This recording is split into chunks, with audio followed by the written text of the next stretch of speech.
Hello. What's up, Marcus? I'm good. How about you, boss man? So I just hit starting the stream, but so we'll see. Wait till a few more people join. But even if people don't watch live, it'll record and it'll go on our feed afterwards. No, for sure, for sure. So Marcus, you probably have had an interesting couple days, yeah? Yeah, really interesting, that's for sure. But probably the best news I've had in a while, so I'm really happy about that. So take me through your morning yesterday, and then I'll tell you from the Canadian Epilepsy Alliance what happened to us. But I think your side of it would be probably more interesting. So tell me about your morning yesterday. Well, I woke up and got that great, amazing news that I'm free of all charges of stuff that was lied against me. And honestly, it meant the world, first of all, because I wasn't guilty. I didn't do anything, and it was having epilepsy and having a seizure isn't a crime. So honestly, it just made me feel like $1,000,000. Everyone that's been with me, with you guys for the Alliance, Canadian Tire, helping me, just people sending their support, and even people stopping me on the street still, even to this day, saying, hey, are you this? I hope you get better. I hope your news gets spread across the platform. It's just, if I could save 1,000,000 people's lives right now with my story, then that's going to be what I'm going to do with my story. Yeah, I mean, yesterday your lawyer sent the Canadian Epilepsy Alliance an email, and I mean, a big grin came on my face. Like, it came out of nowhere because it's been a long time since these charges have been, you've been facing these charges, and out of nowhere I got this email saying, that it dropped, and and then obviously we got that press release out. And why don't you describe what's happening today? Obviously some media is reaching you today. Yeah, I had a bunch of medias. I just finished talking on the phone with a bunch of them. Super, super happy to, again, for some reason, I always felt that once it happened to me 15 months ago, I thought it was just going to be brushed under the rug and it wasn't going to be brought up again. But just seeing all the love from the media still to this day, and the same people I met had interviews with a year ago. So they were actually genuine people. They didn't look at me like it was just a story. They were actually genuinely concerned and actually wanted to talk to me, which made me feel, like I said, also $1,000,000, because you could tell it wasn't like a fake personality. They weren't just doing it for a story. They did it because it was something serious, something that needs to be heard, something that they don't want to happen ever again. And I'm just really proud for it, to be honest. So the Canadian Epilepsy Alliance, to be honest with you, I've lost track of dates and when we started things and when we did things. But the Canadian Epilepsy Alliance, one of the things that we did was we created a petition. And the petition was to invite all of Canada and whoever else wanted to participate to sign a petition to encourage police organizations across Canada to take a course so there's this police, just to rewind a couple steps, I want to let the public know that the police and the paramedics have access to a course that was put together with Epilepsy Ontario, Canadian Epilepsy Alliance, and actually police were part of putting this course together. And this is a police course that is sitting in a portal that all the Canadian police organizations have access to, right? So what the Canadian Epilepsy Alliance petition, we created this petition to encourage the community to take this course and make it a mandatory course, because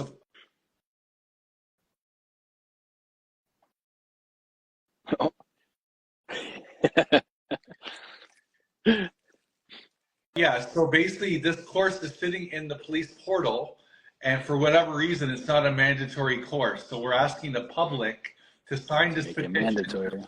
So Marcus, you have about 5,000 people signing this petition. So my question to you is, what do you think about I mean, of course we want it to be 10,000 signatures, but what do you want to say to the 5,000 people that have signed that petition? Nothing but love and respect. And if I had a chance to meet every 5,000 person that signed it, and give them a hug and tell them how much I appreciate it, not only from me, but from every other person that's suffering from epilepsy and seizures and just healthcare problems in general. It just means a lot. And like, when it first happened, I didn't think it was gonna blow up how big it was gonna blow up. Again, like I tell you and a couple people, like I do make music and stuff, and like I'd always want my music to have the most attention, right? But just being noticed on the street and stopped on the street, always being like, you know, I'm sorry for what happened to you. They should have knew the difference between this and that, and you know the difference between person having a seizure and person fighting something at work. And just like you said, there's already tools in place, just like the portal and information at people's hands. And just like at that situation when I had my seizure at my work at Canadian Tire, my manager Ahmed and even Vish, everyone already knew I had seizures. So they were telling him he had a seizure. He's already had seizures here before. Like, we already know what to do. And why isn't going this route? And like, why am I being handcuffed with behind my back? And why do I have 6 people jumping on me like I just went and robbed a store, or I just did something outrageous? And they just painted a picture of me that was probably like the most outrageous picture, because again, like I said, like, you see me here, I smile to everybody. I'm the person to open the door for people. I loved working at Canadian Tire because everyone was so friendly, and the staff was friendly to the customers coming in friendly. That's just my personality. So just like to see them paint a picture of me like I was a violent individual and I was beating up the paramedics when they're helping me, but they didn't know the difference between like a aura seizure and there's different types of seizures. Different type of people have different type of things. So it's like, I'm just glad that this is all ended. I'm really happy that this is really starting to get some light in the situation, because that's what we need to do in these scenarios and different things. We need to shed light and let more people know, because you don't want someone that has epilepsy to be afraid to go outside and to call the ambulance or whatever, just to think that they were going to get beat up having a seizure, right? And I'm not going to lie, for the last 15 months, I haven't went to the hospital once having a seizure, because I don't trust calling the police anymore and trust calling the ambulance. And that's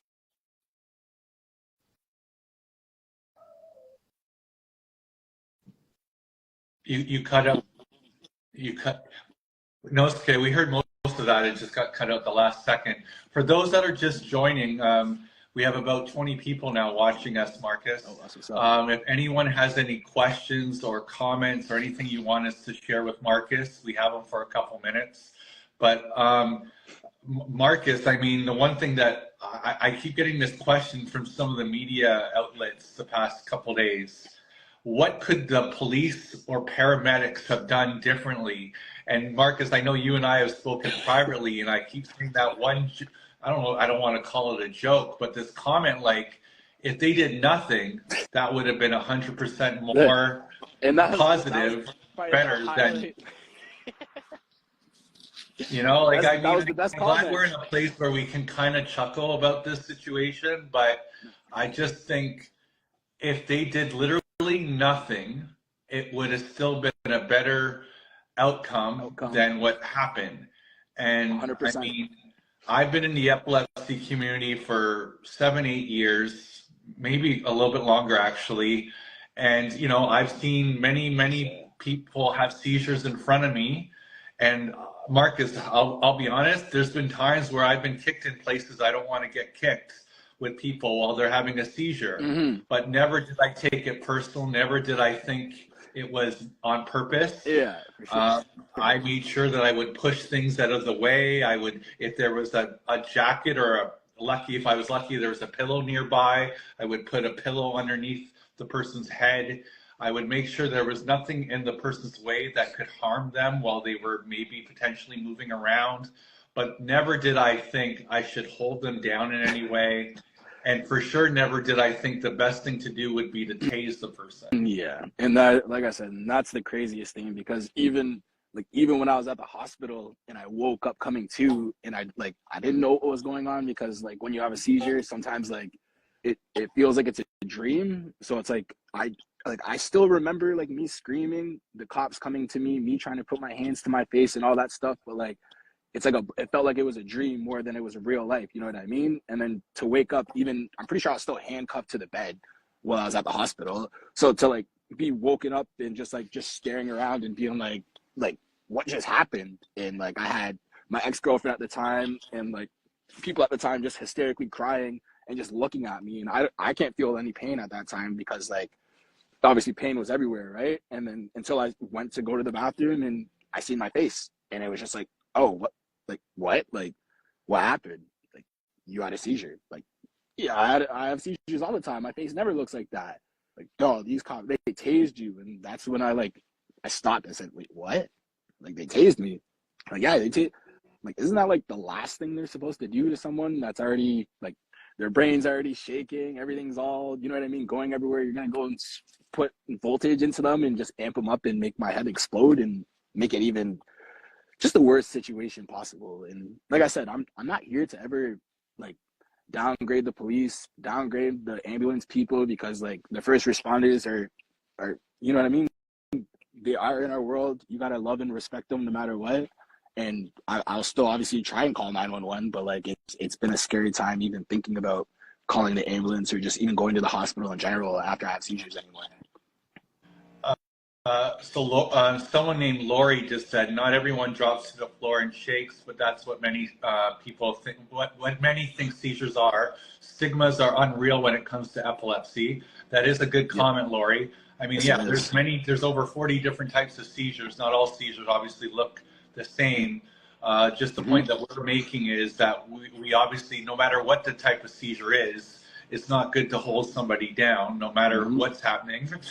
It's not good to hold them down in any way, and for sure it's not good to, there's nothing in the safety protocol that says it's smart to, tase somebody.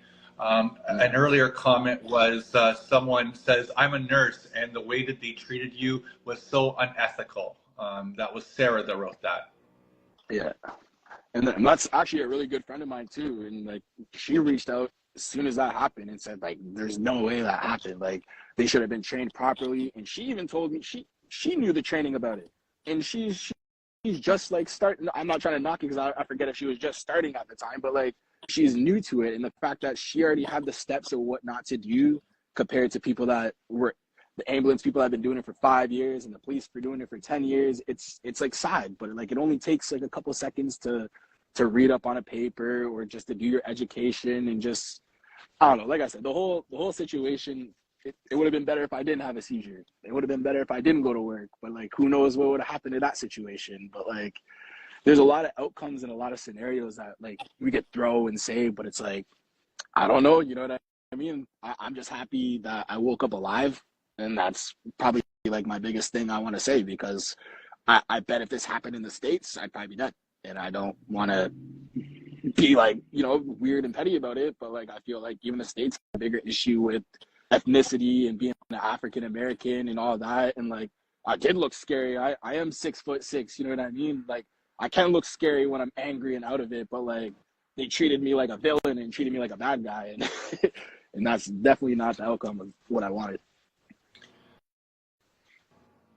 What's something you would want to say? I mean, obviously we have some positive news in the sense that the charges were dropped, but I mean, ultimately, I mean, if you'd like to share what's happening, like you're in pain right now, like you're not working, like what sort of, what are your hopes right now? And like, what are the next steps for Marcus? To be honest, depression has been like the number one thing that's hit me the last like 15 months, just because like after that situation, I had different situations happen to me that played effects, and it was all because I couldn't move and stuff, and I couldn't be the person who I was prior to relationships and friendships and stuff like that. So like, I don't know, it's so hard, because even just thinking about it now, it kind of makes me sad. I think it's starting to, you're in an area where I think a little, the signal's kind of, but we heard most of that. I mean, we're obviously wanting as many people to sign the petition, but are you looking to, what would you want to say specifically to the epilepsy community?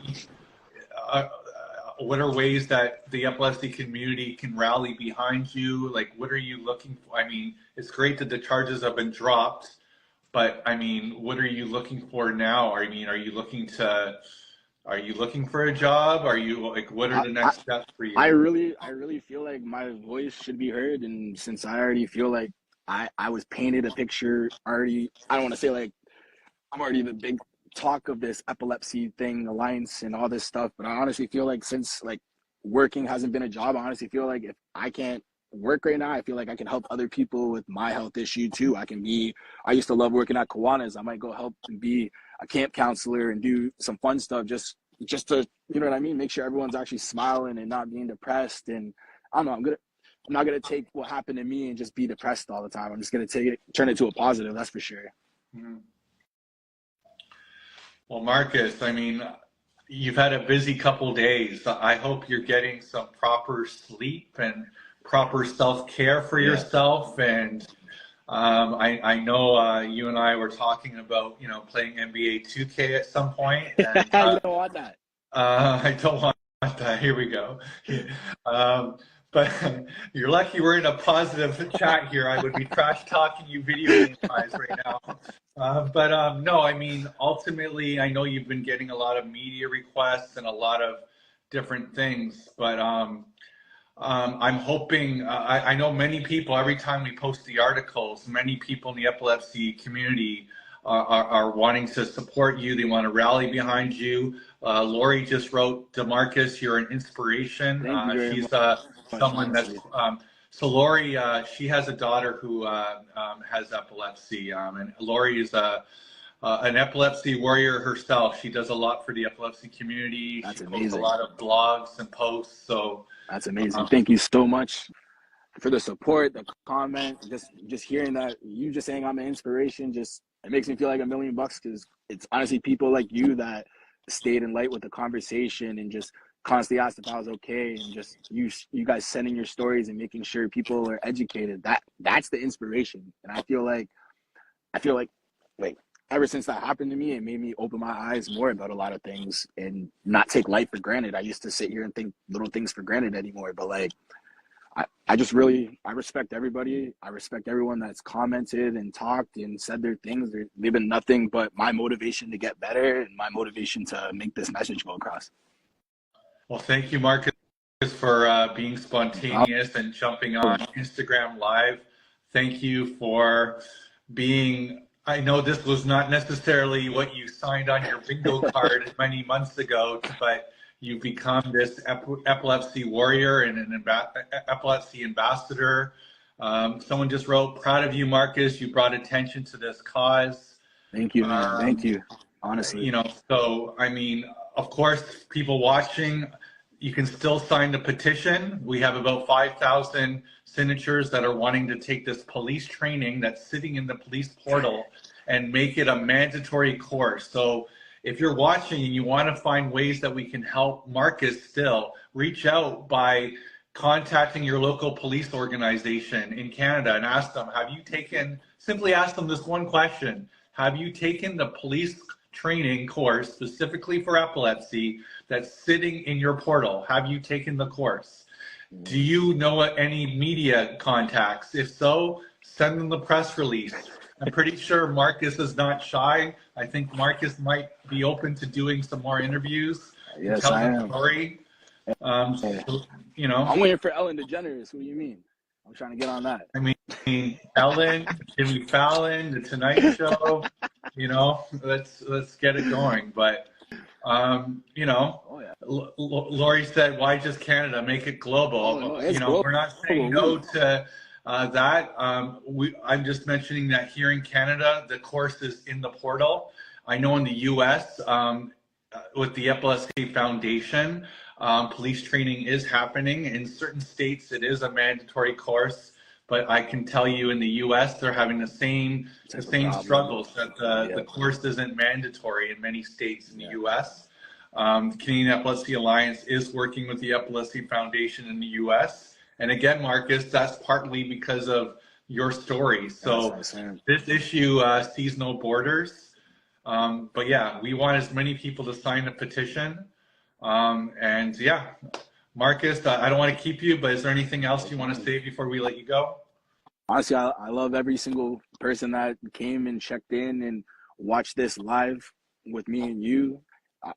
I just feel like if none of you guys, not none of you guys, I feel like all the kind words and inspiration you guys like did and gave, just it pushed me to be a better person. It pushed me to, honestly, I'm not gonna lie, just stay alive, because I've had a lot of mental issues since that. And I don't want to be like weird, but like I did have suicidal thoughts just because of like the type of person I am, the type of person I like working and being that type of thing. And I feel like they stripped me down and took everything I had. And the last year and a half, I've been rebuilding, trying to find myself, trying to put red in my hair, trying to make a new look, trying to see life from a different perspective, because a lot of people don't see it from a different perspective.